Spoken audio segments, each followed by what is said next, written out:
আচ্ছা দেখো, আজকে আমাদের বিষয়বস্তু যেটা হচ্ছে সেটা হবে চ্যাপ্টার 10 অর্থাৎ বৃত্তস্থ চতুর্ভুজ সংক্রান্ত উপপাদ্যের অনুশীলনীটার অর্ধেক অংশটা আজকে আমাদের কাজ হবে, আজকে আমাদের আলোচনার বিষয় হবে।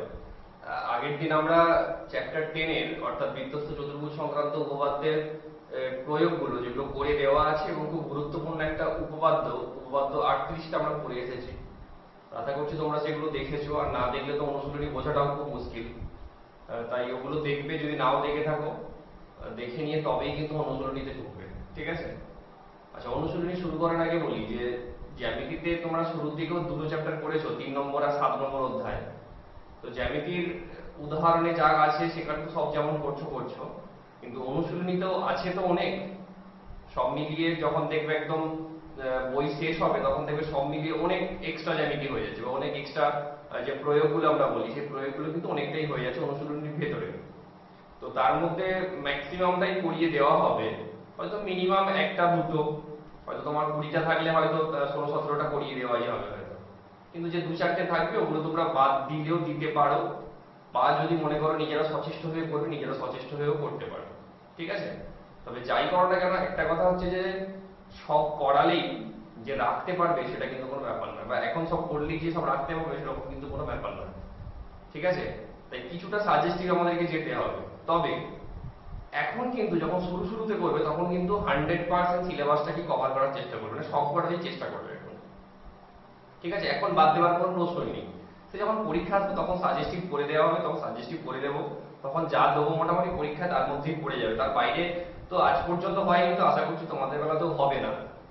তাই তখন সাজেস্টিভ করবে, কিন্তু এখন একটু সবই করো, ঠিক আছে? ম্যাক্সিমামটাই করিয়ে দেওয়া হবে। আমার বলার বিষয় যেটা যে ম্যাক্সিমামটাই করিয়ে দেবো, কিন্তু যে দু চারটে থাকবে সেগুলো কিন্তু একটু নিজেরা সচেষ্ট হয়ে কিন্তু করো, এবার সমস্যা মতো সেগুলো জানাবে অবশ্যই, ঠিক আছে? তো যাই হোক, কথা না বাড়িয়ে আজকে আমরা চ্যাপ্টার 10 অনুশীলনীতে সরাসরি চলে যাব। অনুশীলনী যদি শুরু করা যায়, তো এখন দেখো কোষে দেখি 10-এর আছে তো বেশ কিছু।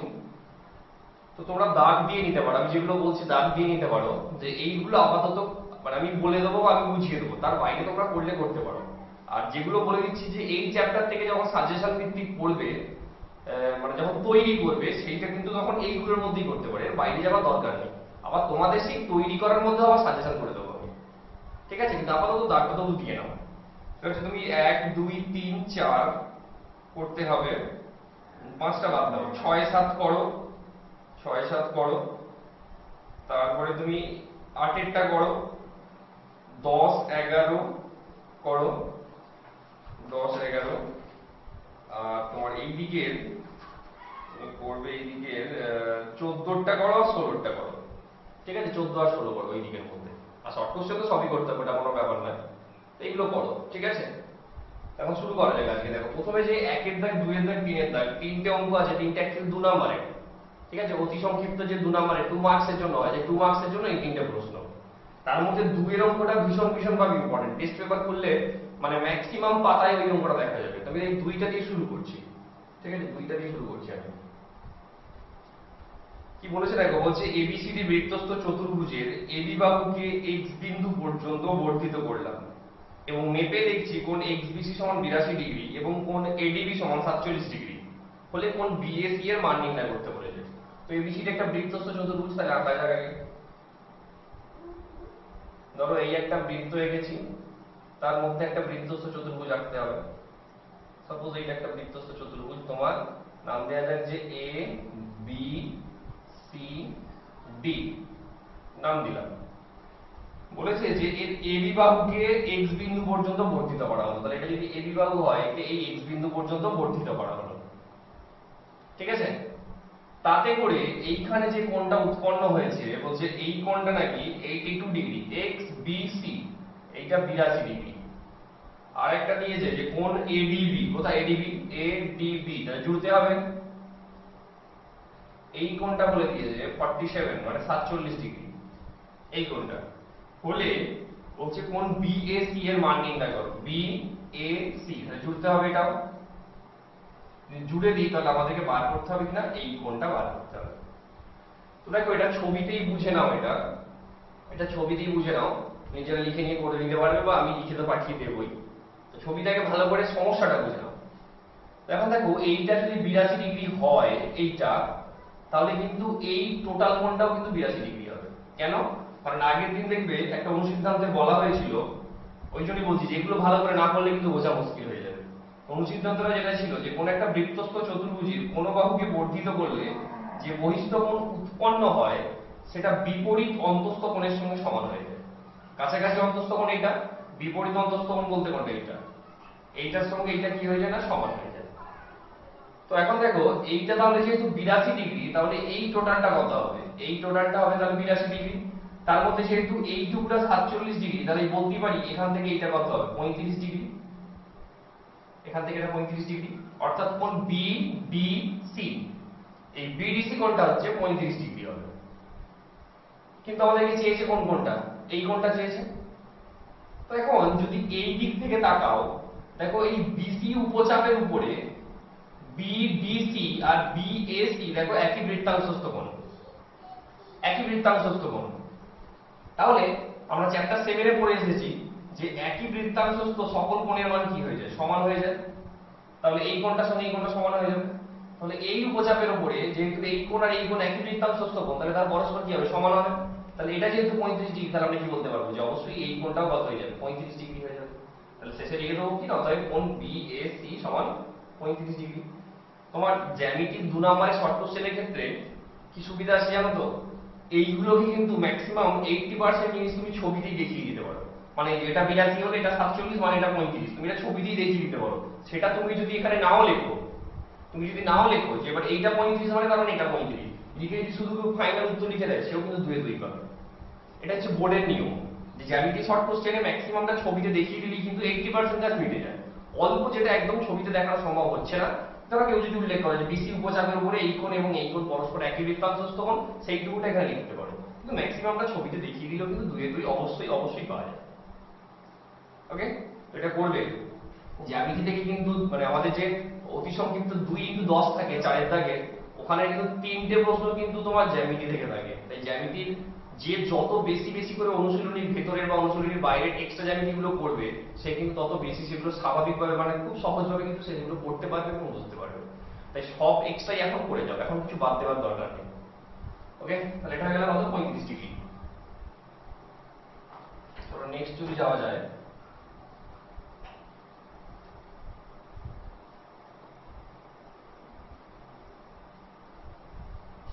তারপরে দেখো 4 দাগেটা যদি বলা যায়, বলছে দুটি বৃত্ত, আমি যখন পড়ছি একটু নিজেরাও পড়ে নাও। দুটি বৃত্ত পরস্পরকে পি ও কিউ বিন্দুতে ছেদ করেছে। পি ও কিউ বিন্দুগামী দুটি সরলরেখা একটি বৃত্তকে যথাক্রমে এ ও সি এবং অপর বৃত্তকে যথাক্রমে বি ও ডি বিন্দুতে ছেদ করেছে। প্রমাণ করতে হবে এসির সঙ্গে বিডি সমান্তরাল। এখন দেখো ছবিটা যদি আঁকা যায়, দুটো বৃত্ত পরস্পরকে পি আর কিউ বিন্দুতে ছেদ করেছে। এই একটা বৃত্ত আর এই একটা বৃত্ত পরস্পরকে পি আর কত কিউ বিন্দুতে ছেদ করেছে। ঠিক আছে, এবার হচ্ছে পি আর কিউ বিন্দুগামী দুটো সরলরেখা টানা হয়েছে। এই যে পি বিন্দুগামী একটা সরলরেখা টানা হয়েছে এইভাবে, আর এখানে এই কিউ বিন্দুগামী আর একটা সরলরেখা টানা হয়েছে। বলছে যারা বৃত্ত দুটোকে ভালো করে বোঝো, বলছে বিন্দুগামী দুটি সরলরেখা একটি বৃত্তকে এ আর সি যথাক্রমে এ আর সি, একটি বৃত্ত মানে এই বৃত্তটাকে এ আর সি, অপর বৃত্তকে বি আর ডি বিন্দুতে ছেদ করেছে।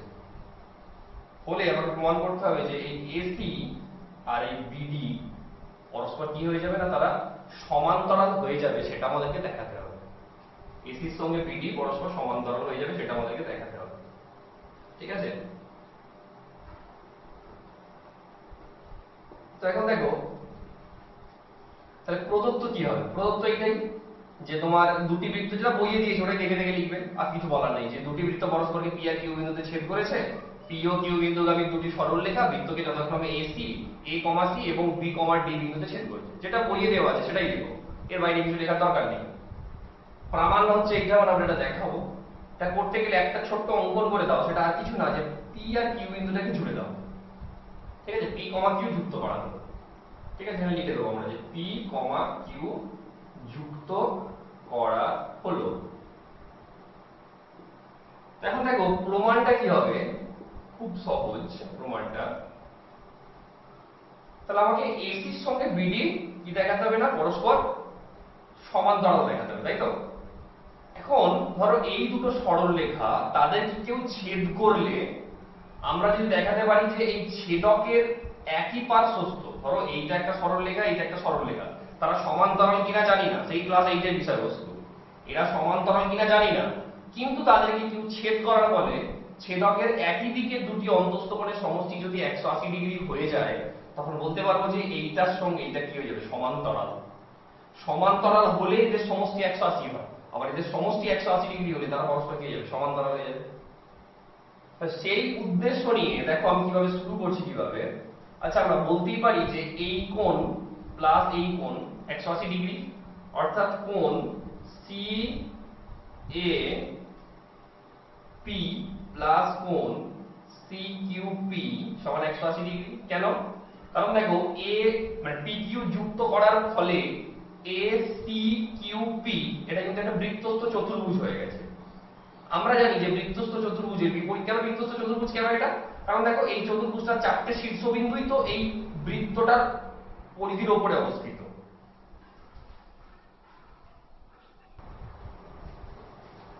আচ্ছা দেখো, যেটা বলছিলাম যে তোমার সিএপি কোণ আর সিকিউপি কোণ, হ্যাঁ, তাহলে আমরা কি বলছিলাম যে আমাদেরকে এইটার সঙ্গে এইটাকে সমান্তরাল দেখাতে গেলে আমরা দেখাবো যে তার এই যে ছেদকের একই দিকের দুটি অন্তস্থ কোণের সমষ্টি দেখাবো, কত? আমরা 180 ডিগ্রি দেখাবো।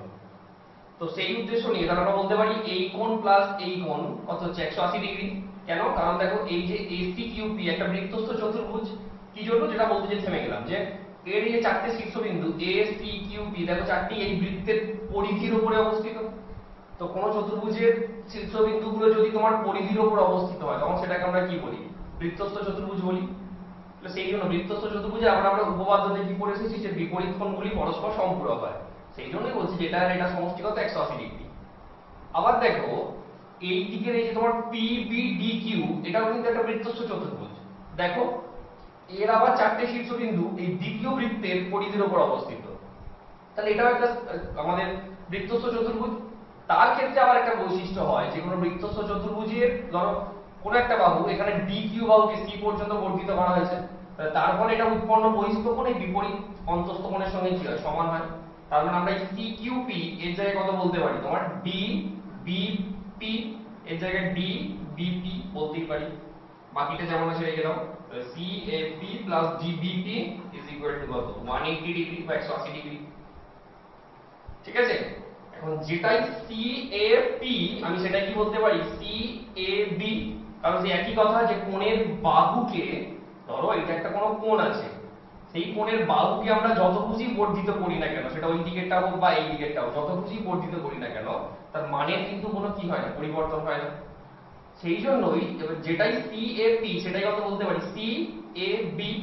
সোজা কথায় বলতে গেলে যেহেতু এ পি বি বিন্দু তিনটি সমরেখ, ঠিক আছে, তাহলে সি এ পি জায়গায় আমরা বসিয়ে দিতে পারি কত, সি এ বি প্লাস আবার দেখো যেটাই ডি বি পি আমি সেটাই বলতে পারি ডি বি এ। তাহলে এর জায়গায় বসিয়ে দাও D B A is equal to 180 degree. তাহলে দেখো এইটা একটা সরলরেখা, এইটা একটা সরলরেখা, অর্থাৎ এসি আর বিডি দুটি সরলরেখা। সরলরেখা সমান্তরাল এখনই বলা যাবে না, দুটি সরলরেখা, এবং এবিটা তাদের একটা ছেদক, এবং ছেদ করার ফলে ছেদকের একই দিকের দুটি অন্তস্থ কোণের সমষ্টি হয়েছে 180 ডিগ্রি। তখন সেখান থেকে আমরা বলতে পারবো যে এই সরলরেখা আর এই সরলরেখা পরস্পর কি, সমান্তরাল, অর্থাৎ এসি সমান্তরাল কত, বিডি। ঠিক আছে? তাহলে পুরো এটাকে আমি তো করে পাঠিয়ে দেবো, অসুবিধা হবে না, নিজেরা বুঝে নিও।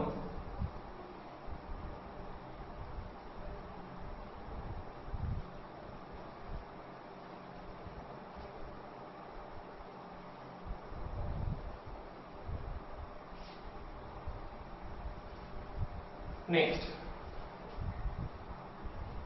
6টা দেখো কি বলছে, দেখো মোহিত একটি বৃত্তের বহিস্থ কোনো বিন্দু x দিয়ে দুটি সরলরেখা অঙ্কন করেছে, যারা বৃত্তটিকে যথাক্রমে a, b বিন্দু ও c, d বিন্দুতে ছেদ করেছে। যুক্তি দিয়ে প্রমাণ করি যে ত্রিভুজ XAC আর ত্রিভুজ XBD দুটি করে কোণ কিনা সমান। এখন দেখো ধরো এইটা একটা বৃত্ত, এটা একটা বৃত্ত, তার বহিস্থ একটা বিন্দু, ধরো এইরকম জায়গায় একটা বহিস্থ বিন্দু আছে, ঠিক আছে, আমি এইদিকে যাচ্ছি, অসুবিধা নেই, এখানে আঁকি না। এখানে একটা বহিস্থ বিন্দু আছে x, বহিস্থ একটা বিন্দু আছে x। এবার x দিয়ে দুটো সরল রেখা টানা হয়েছে, ধরো একটা এইভাবে এই দিকে টানা হলো আর একটা এইভাবে এই দিকে টানা হলো, যথাক্রমে কোথায় কোথায় না a R b, c R d বিন্দুতে ছেদ করেছে। বলে প্রমাণ করতে হবে যে XAC আর XBD ত্রিভুজের দুটো করে কোণ সমান। তো আগে AC টাকে জোড়ো, আগে AC টাকে জুড়ে দিলাম আর এখানে BD টাকেও জুড়ে দিলাম, ঠিক আছে? AC আর BD টাকে জুড়ে দেওয়া হলো।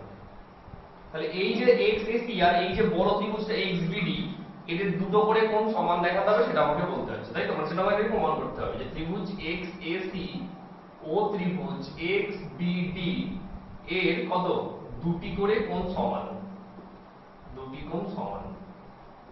মানে আলটিমেট তিনটে কোণই সমান হয়ে যায়, কারণ দুটো ত্রিভুজের দুটো করে কোণ সমান হলে 3 নম্বর কোণটা তো অবশ্যই সমান হবে।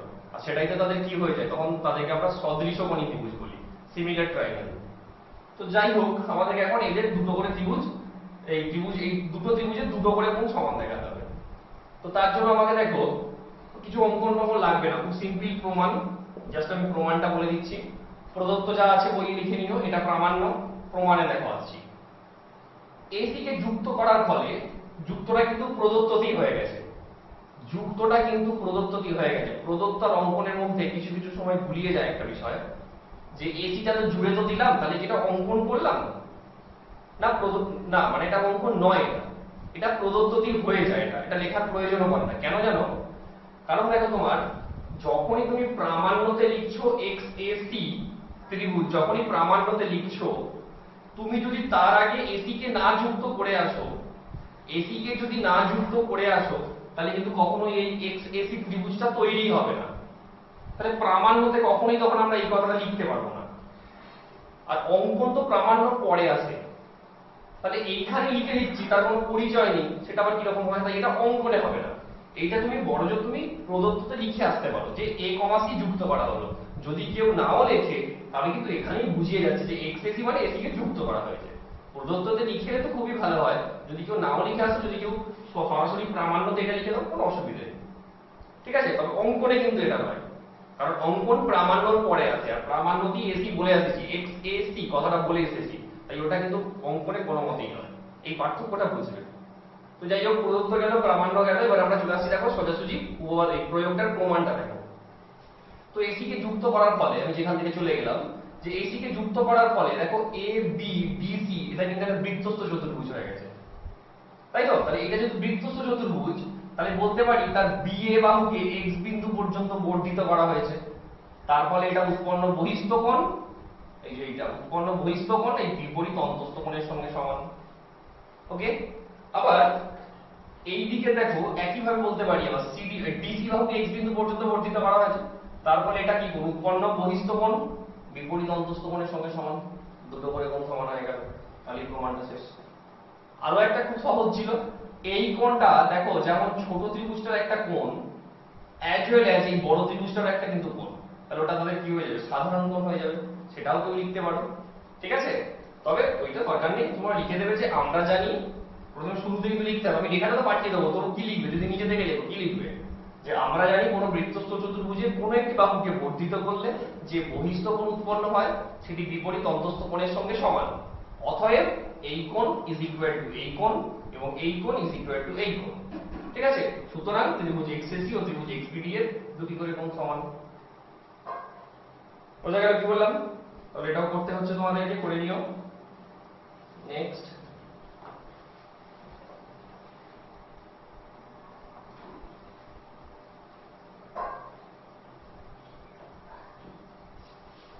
দেখো তারপরে যদি যাই আমরা, সাতেরটা আমি খালি জাস্ট বলে দিচ্ছি, সাতেরটা তোমরা নিজেরা করবে। বলছে দুটি বৃত্ত অঙ্কন করেছি যারা পরস্পরকে G ও H বিন্দুতে ছেদ করেছে। এবার G বিন্দুগামী একটি সরলরেখা অঙ্কন করলাম যেটি বৃত্ত দুটোকে P ও Q বিন্দুতে, এবং H বিন্দুগামী PQ এর সমান্তরাল অপর একটি সরলরেখা অঙ্কন করলাম যা বৃত্ত দুটোকে আরো S বিন্দুতে ছেদ করে। প্রমাণ করতে হবে PQ সমান RS। ছবিটা কি এইভাবে বললে বোঝা যাবে না। ধরো তোমার এই একটা বৃত্ত আর তার সঙ্গে সঙ্গে ধরো এই একটা বৃত্ত আছে, তারা পরস্পর G আর H বিন্দুতে ছেদ করলো। এবারে জি বিন্দুগামী একটা সরলরেখা টানা হয়েছে যেটা বৃত্ত দুটোকে পি আর কিউ বিন্দুতে ছেদ করেছে। তো জি বিন্দুগামী মানে এই বিন্দুগামী একটা সরলরেখা টানা হয়েছে, এটা একদিকে পি আর একদিকে কত কিউ বিন্দুতে ছেদ করেছে। আর এইচ বিন্দুগামী, এই যে এইচ দিয়ে ঠিক পি কিউ এর একটা সমান্তরাল সরলরেখা টানা হয়েছে, তার মানে বলে দিচ্ছে এটার সঙ্গে এটা কি সমান্তরাল, সমান্তরালের চিহ্নটা, তীর চিহ্নটা, সেটা ছেদ করেছে যথাক্রমে কত আর ও এস বিন্দুতে ছেদ করেছে। বলে আমাদেরকে প্রমাণ করতে হবে যে এই পি কিউ সমান আর এস, এইটার সঙ্গে এইটা সমান হচ্ছে, সেটা আমাদেরকে প্রমাণ করতে হবে। পি কিউ সমান আর এস, খুব সহজ। প্রথম কথা বলি যে চারের যে প্রয়োগটা আমরা করে এলাম, সেই চারের প্রয়োগ অনুযায়ী আমরা কিন্তু খুব সহজেই দেখাতে পারবো যে এইটার সঙ্গে এইটা সমান্তরাল, এইটার সঙ্গে এইটা সমান্তরাল, খুব সহজেই দেখাতে পারবো। আবার প্রদত্ত শর্তে দেওয়া আছে আর এস এর সঙ্গে পি কিউ সমান্তরাল। তাহলে দেখো এই যে পি আর এস কিউ এটা এমন একটা চতুর্ভুজ যার দুজোড়া বিপরীত বাহুই পরস্পর কি সমান্তরাল। তাহলে আমরা তখন ওখান থেকেই বলে দিতে পারি যে পি কিউ এস আর বা পি আর এস কিউ একটা সামান্তরিক। যখনই সামান্তরিক বলে দেবো তখন বলতে পারবো যে পি কিউ সমান আর এস। কেন? কারণ সামান্তরিকের বিপরীত কোণগুলো পরস্পর, এই বিপরীত বাহুগুলোর দৈর্ঘ্য পরস্পর কি হচ্ছে সমান হয়ে যায়। সেটাই তো ছিল, পি কিউর সঙ্গে আর এস কিউ বিপরীত বাহু হিসাবে সমান। তাহলে আমাদের কাজ কি হবে, এটা সামান্তরিক দেখানোটাই কাজ হবে, তাছাড়া আর কিছু নেই। ওকে, তার মানে প্রদত্ত কি হবে, যা বইয়ে দেওয়া আছে যে দুটো বৃত্ত পরস্পরকে জি আর এইচ বিন্দুতে ছেদ করবে, এটা টানা হয়েছে, সমস্ত কিছু ঠিক আছে। প্রামাণ মতে আমরা কি লিখবো যে পি কিউ সমান আর এস। প্রামাণ মতে এখানে কিন্তু অঙ্কনে লিখতে হবে যে পি কমা আর কিউ কমা এস যুক্ত করা হলো, এটা অঙ্কনেই কিন্তু লিখতে হবে। কেন অঙ্কনে লিখতে হবে, কি লিখবো অঙ্কনে, পি কমা আর এবং কিউ কমা এস যুক্ত করা হলো। কারণ দেখো আমাদের প্রামাণ্য পর্যন্ত কিন্তু এই দুটোর কোনো দরকার পড়েনি, এই দুটোর কোনো দরকার পড়েনি। প্রমাণের স্বার্থে বা প্রমাণ করতে যে আমাদেরকে এই দুটো করতে হচ্ছে। তাহলে এই যে আমাদের নিজের স্বেচ্ছায় করছি এটা, সেটা প্রামাণ্যর পরে অঙ্কনে আমরা লিখে দেবো যে পি আর এবং কিউ এস যুক্ত করা হলো, বলে তার প্রমাণটা শুরু করো। ঠিক আছে, সেই চারিটার মতো করে আগে দেখাবে, এখান থেকে চারিটার মতো করে আগে দেখাবে যে এই পি আর আর কিউ এস কি হচ্ছে, পি আর আর কিউ এস সমান্তরাল হচ্ছে। ঠিক আছে, অর্থাৎ এই কোণটা সমষ্টি 180 ডিগ্রি দেখিয়ে দেবে, যেটা চারিটাতে বলে দাও। ব্যাস, এটা সমান্তরাল। তারপর লিখবো আবার পি কিউ সমান্তরাল আর এস, ব্র্যাকেটে লিখবো কি প্রদত্ত দেওয়া আছে, সুতরাং সামান্তরিক, সামান্তরিকের বিপরীত বাহুগুলো কি সমান। ওকে, তাহলে এটা তোমরা করছো খুব সহজ, চারিটা হেল্প নিয়ে হয়ে যাবে।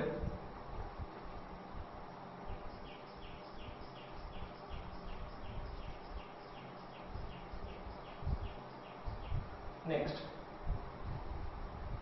দেখো, নেক্সট তারপরে যেটা আছে, এরপর বলেছি কি 10, 11 এগুলো করতে। তো আমি 10এরটা যদি বলি, দেখো 10এরটা যদি বলি, 10এরটা কি বলেছে, 10এরটা বলছে এবিসি ত্রিভুজের এসি আর এবি বাহুর উপর বিই আর সিএফ লম্ব, প্রমাণ করতে হবে বিন্দু চারটে সমবৃত্তস্থ এবং সেখান থেকে আবার দুটো করে কোণ সমান। তো আগে দেখো ত্রিভুজটা আঁকা যাক, এবিসি ত্রিভুজ, ধরো এটা এ বি সি ত্রিভুজ।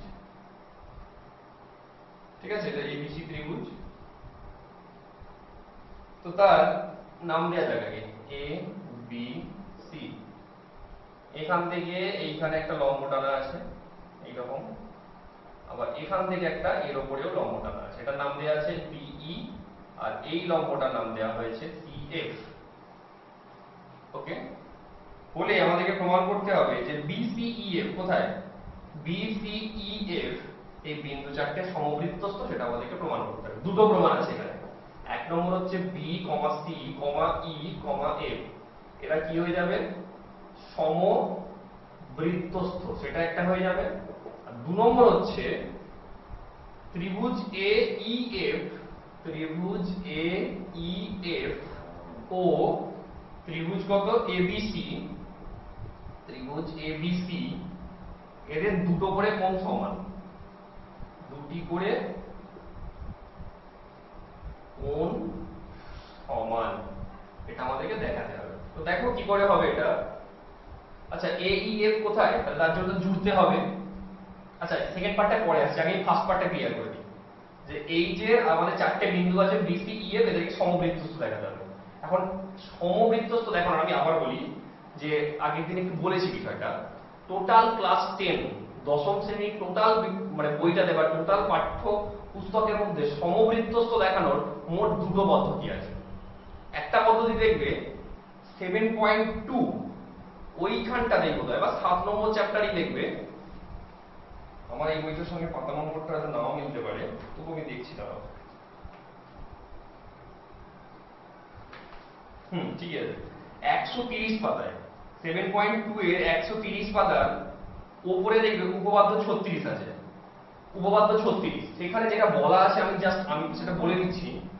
সেটা বলা আছে এইরকম যে দুটো বিন্দু তাদের সংযোজক সরলরেখাংশ যদি তার একই পার্শ্বে দুটি সমান কোণ উৎপন্ন করে, মানে এই কোণটার সঙ্গে যদি এই কোণটা সমান হয়, তখন এই চারটে বিন্দু কি হয়ে যায়, সমবৃত্তস্থ হয়ে যায়। দুটি বিন্দুর সংযোজক সরলরেখাংশ তার একই পার্শ্বে যদি দুটি সমান কোণ উৎপন্ন করে, যদি মানে এই কোণটার সঙ্গে এই কোণটা সমান হয়, তখন এই বিন্দু চারটে কি হয়ে যাবে, সমবৃত্তস্থ হয়ে যাবে। মানে তাদেরকে কন্টেইন করে আমরা একটা সার্কেল ড্র করতে পারবো। এটা এক নম্বর ওখানে করেছি। আর আমাদের এই চ্যাপ্টারে পড়ে এসেছি যে কোন চতুর্ভুজের যদি এক জোড়া বিপরীত কোণের সমষ্টি আমরা 180 ডিগ্রি দেখাতে পারি, তখন এই চতুর্ভুজের এই যে চারটে শীর্ষবিন্দু আছে তারাও কি হয়ে যাবে, তোমার সমবৃত্তস্থ হয়ে যাবে। টোটাল তোমাদের সিলেবাসে এই দুটোই সমবৃত্ত দেখানোর নিয়ম আছে, ঠিক আছে? তো এখানে কোনটা পড়বে দেখো, এখানে এইটা পড়বে প্রথমটা। দেখো বি আর সি দুটো বিন্দু, তাদের সংযোজক সরলরেখাংশ কি, বিসি, তার একই পার্শ্বে দেখো একই দিকে, কিন্তু নিচের দিকে হয়েছে কি, দুটোই উপর দিকে হয়েছে, দুটো সমান কোণ উৎপন্ন হয়েছে। কোনটা না, বিইসি আর বিএফসি। কেন সমান? কারণ বলে দিয়েছিল এটা লম্ব, মানে এখানে কত ডিগ্রি কোণ উৎপন্ন করেছে, 90 ডিগ্রি কোণ উৎপন্ন করেছে। তাহলে এই দুটো কোণ কি সমান, যেহেতু তাহলে আমরা এইটার মানে এই উপপাদ্য 36 এর সাহায্যে বলতে পারি যে বিসিইএফ বিন্দু চারটে সমবৃত্তস্থ, যেটা আমাদের প্রথম প্রমাণ ছিল। এটা ভাষায় লিখে দেবো, প্রথমে আগে এই কথাটা ভাষায় লিখে দেবো যে আমরা জানি দুটি বিন্দু সংযোজক সরলরেখাংশ বলে এইটা ভাষাটা লিখবো। এখানে লিখবো যে এখানে বি ও সি বিন্দু সংযোজক সরলরেখাংশ বিসি এর একই পাশে দুটি সমান কোণ বিইসি এবং বিএফসি ব্র্যাকেটে লিখবো উভয়ই 90 ডিগ্রি উৎপন্ন হয়েছে, সুতরাং বিন্দু চারটি সমবৃত্তস্থ। খুব ইজিলি আমরা ফার্স্ট পার্টটা প্রমাণ করে দিলাম। সেকেন্ড পার্টটার জন্য দেখো, সেকেন্ড পার্টটার জন্য কি বলেছে না, এইএফ আর ত্রিভুজ এবিসি। ত্রিভুজ এবিসি তো ক্লিয়ার, তাহলে এইএফ টাকে তৈরি করতে হবে। তাহলে এইএফ টাকে জুড়ে দাও, এটাকে জুড়ে দিলাম, ঠিক আছে, এটাকে জুড়ে দিলাম। তাহলে এই দুটো ত্রিভুজের দুটো করে কোণ সমান দেখা যাবে। এটা হচ্ছে যে একটু আগে একটা বলে এসেছি, খুব সহজ। আচ্ছা, একটা তো এইটা তো আছেই সমান, দুজনেরই সাধারণ কোণ। দেখো এই ত্রিভুজেরও এইটা একটা কোণ, আবার এবিসি ত্রিভুজেরও এইটা একটা কোণ, তাহলে ওটা সাধারণ কোণ, মানে একটা করে কোণ সমান পেয়েই গেলাম। আরেকটা দেখালেই হয়ে যায়, তাহলে দুটো দেখানো খুব সোজা। আমরা জাস্ট এইমাত্র প্রমাণ করে এলাম যে এই বিন্দু চারটে কি সমবৃত্তস্থ, তাই তো? মানে এদেরকে কন্টেইন করে আমরা একটা সার্কেল ড্র করতে পারবো। তার মানেই বলতে পারি যে এই বিসিইএফ এটা একটা বৃত্তস্থ চতুর্ভুজ, ঠিক আছে? যেহেতু তারা সমবৃত্তস্থ, তার মানে এটা একটা বৃত্তস্থ চতুর্ভুজ। এই যে বিসিইএফ এই চতুর্ভুজটা তো কি হয়, বৃত্তস্থ চতুর্ভুজের ধরো এই যে বি এফ বাহুকে এ বিন্দু পর্যন্ত বর্ধিত করেছি, তাহলে এটা উৎপন্ন কি কোণ, বহিস্থ কোণ। এই বিপরীত কি আর অন্তস্থ কোণের সঙ্গে সমান, মানে একই যুক্তি তাই বলতে পারি যে এই কোণটার সঙ্গে আবার কি এই যে এই কোণটা সমান।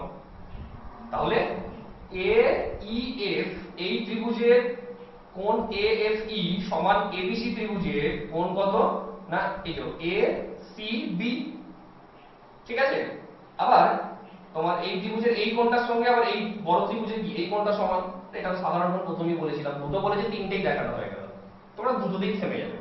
যখন দুটো করে কোণ সমান হয়ে গেল, তখনই আমাদের দ্বিতীয় প্রমাণটাও শেষ, যে ত্রিভুজ এইএফ ও ত্রিভুজ কত এবিসি এর দুটি করে কোণ সমান কোণ। ওকে, তাহলে খুব ইজি, দেখে নিও, কিছু চিন্তা করতে হবে না, খালি নিজেরা বুঝে নাও খালি, ঠিক আছে? বাকি তো আমি তো পড়ে পাঠিয়ে দেবো, কোনো অসুবিধা নেই। লাস্ট দেখো, আজকে লাস্টের দুটো পার্টে পড়াবো, এটা টোটাল চ্যাপ্টারটা বা টোটাল অনুশীলনের দুটো পার্টে পড়াবো। আজকে তো দেখো, আজকে এটা দিয়ে শেষ করব। 11 তারিখটা কি বলেছে যে এবিসিডি একটি সামান্তরিক, এ আর বি বিন্দুগামী একটি বৃত্ত এডি ও বিসি কে যথাক্রমে ই ও এফ বিন্দুতে ছেদ করেছে। প্রমাণ করতে হবে যে ইএফসিডি বিন্দু চারটি সমবৃত্তস্থ। তো এবিসিডি তাই তো একটা সামান্তরিক বলেছে, সামান্তরিকটা আঁকা যায়। ধরো এবি সিডি এটা একটা সামান্তরিক, এ বলছে এ ও বি বিন্দুগামী একটি বৃত্ত, মানে এদেরকে কন্টেন করে একটা এরকম বৃত্ত আঁকা হয়েছে এইরকম ভাবে। তোমরা একটু কম্পাস নিয়ে একটা বৃত্ত আঁকা হয়েছে যেটা এডি কে কোথায় ছেদ করেছে, যেটা বলেছে যে এডি কে ই বিন্দুতে, এটা ই, আর এইটাকে এফ বিন্দুতে ছেদ করেছে। বলে আমাদেরকে প্রমাণ করতে হবে যে ই এফ সি ডি এই বিন্দু চারটে কি হয়ে যাবে, সমবৃত্তস্থ হয়ে যাবে। অর্থাৎ ই এফ সি ডি এই বিন্দু চারটে সমবৃত্তস্থ হয়ে যাবে। তো সমবৃত্তস্থ দেখানো সেই দুটো নিয়ম।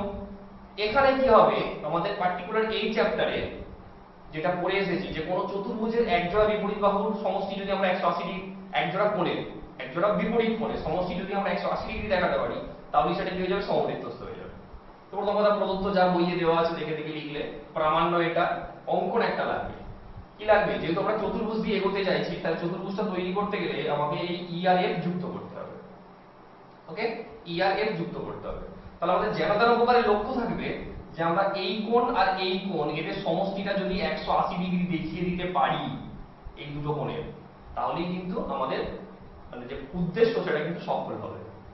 তো খুব সিম্পল, খুব সিম্পল। দেখো এই কোণ আর কোণটা দাও এক সেকেন্ড, আমরা কি দেখাতে চলেছি এই দুটো কোণের সমষ্টি 180 ডিগ্রি। বেশ, এই কোণ আর এই কোণের সমষ্টি কিন্তু 180 ডিগ্রি। কেন, যেহেতু এবিসিডি একটা সামান্তরিক, তাহলে আমরা বলতে পারি যে কোণ সি প্লাস কোণ বি ইজ ইকুয়াল টু কত, 180 ডিগ্রি। তোমরা কিন্তু এইভাবে কখনোই লিখবে না, তোমরা পূর্ণ মানে সম্পূর্ণ করে লিখবে। সি লিখবে না, তোমরা কি লিখবে, কোণ বি সি ডি। এ লিখবে না, তোমরা কি লিখবে, কোণ এ বি সি। এদের সমষ্টি 180 ডিগ্রি। কেন, কারণ সামান্তরিক, তার যেহেতু দেখো সামান্তরিক, তাহলে কি হবে, এটার সঙ্গে সমান্তরাল, এটা তাদের একটা কি ছেদক, ছেদকের একই দিকে দুটি অন্তঃস্থ কোণের সমষ্টি 180 ডিগ্রি। তাহলে এটা প্লাস এটা 180 ডিগ্রি হলো। আবার দেখো আমরা বলতেই পারি যে এই কোণটার সঙ্গে আবার এই কোণটা সমান। কেন, তখন আমরা দেখো এই এ বি এফ ই এটা একটা দেখো তোমার কি হয়ে গেছে, বৃত্তস্থ চতুর্ভুজ হয়ে গেছে। কারণ দেখো এই চারটে শীর্ষবিন্দু দেখো এই বৃত্তটা কিন্তু পরিধির উপরে অবস্থিত। তাহলে এ বি এফ ই এটা একটা বৃত্তস্থ চতুর্ভুজ। বৃত্তস্থ চতুর্ভুজের এই যে এই বাহুকে ডি পর্যন্ত বর্ধিত করা হয়েছে, এটা উৎপন্ন বহিস্থ কোণ এই বিপরীত অন্তঃস্থ কোণের সঙ্গে সমান। তাহলে এইটা আর এইটা সমষ্টি 180 ডিগ্রি হলো। আবার এইটার সঙ্গে এইটা সমান, তাহলে আমরা এই বি এর জায়গায় ই কোণটা লিখে দিতে পারি। তাহলে ওখানে কি বলতে পারি, কোণ সি প্লাস কোণ ই ইজ ইকুয়াল টু কত, 180 ডিগ্রি। তাহলে ই এফ সি ডি এমন একটা চতুর্ভুজ পেলাম যার এক জোড়া বিপরীত কোণের সমষ্টি 180 ডিগ্রি। সুতরাং সেটা গিয়ে যাবে সমবৃত্তস্থ হয়ে যাবে। ওকে, তাহলে আজকে এখান পর্যন্ত থাকো, পরের দিন বাকিগুলো বলে শেষ করা যাবে। ততক্ষণ পর্যন্ত তোমরা আগেরগুলো না পড়ে থাকলে পড়ো, আজকে যেগুলো বললাম সেগুলো রেডি করো। ওকে, স্টিল দেন থাকুক আজকে।